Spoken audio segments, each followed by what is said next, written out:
dans Inafarak, une localité située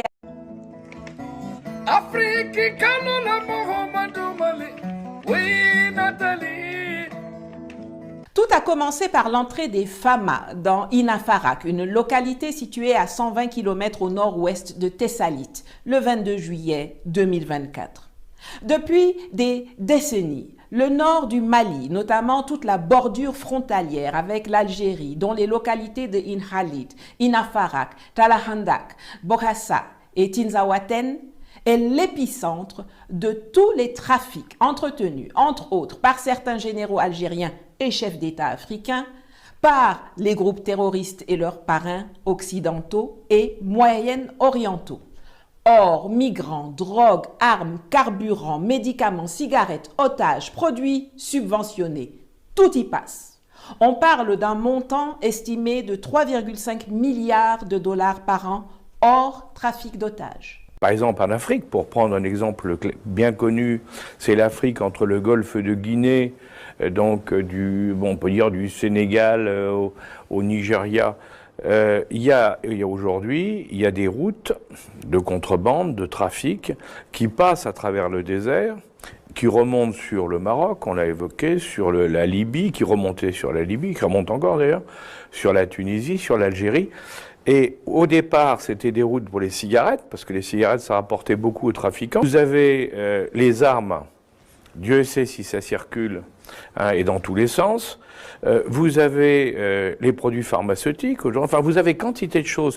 Et puis maintenant, vous avez les migrants qui sont un vrai trafic illégal. Vous comprenez l'ampleur du business et les enjeux. Comme le disait l'ex-patron du renseignement français Alain Juillet, qui sait de quoi il parle, toute cette économie parallèle des réseaux criminels entre dans le calcul du PIB de certains pays. La drogue fait un chiffre d'affaires considérable en France, où la prostitution, c'est sous contrôle des mafias. Et eh bien, on constate que l'État français, pour améliorer son positionnement international avec le PIB, inclut l'argent de la drogue, l'argent de la prostitution dans les comptes de la France, ce qui pose un autre problème au niveau de l'éthique. Surpris par l'armée malienne, les trafiquants en tout genre ont donc pris la tangente pour se replier sur Tinzaouaten, une autre localité frontalière qui a la particularité d'être à cheval sur les deux pays. Il y a Tinzaouaten Mali et Tinzaouaten Algérie. Les gars sont donc allés se regrouper à Tinzaouaten Algérie. Pendant ce temps, des patrouilles maliennes, après avoir sécurisé Inafarak, ratissaient la zone.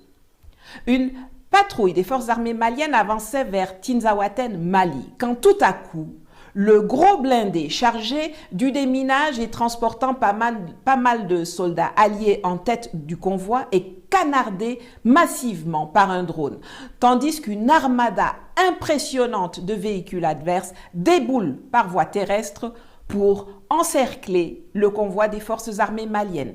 Comment cela est-il possible ? Les images satellitaires de l'avance du convoi malien en direction de Tinzaouaten ont été fournies par les Américains qui ont organisé, avec l'aide des Français et des Algériens et de leurs supplétifs terroristes, l'embuscade qui a coûté la vie à une soixantaine de soldats maliens et alliés. À la faveur d'une tempête de sable, la grosse armada otanienne, puisque c'est de cela qu'il s'agit, a pu opérer pendant plusieurs heures au sol avant que les renforts maliens, appelés par ceux qui ont pu battre en retraite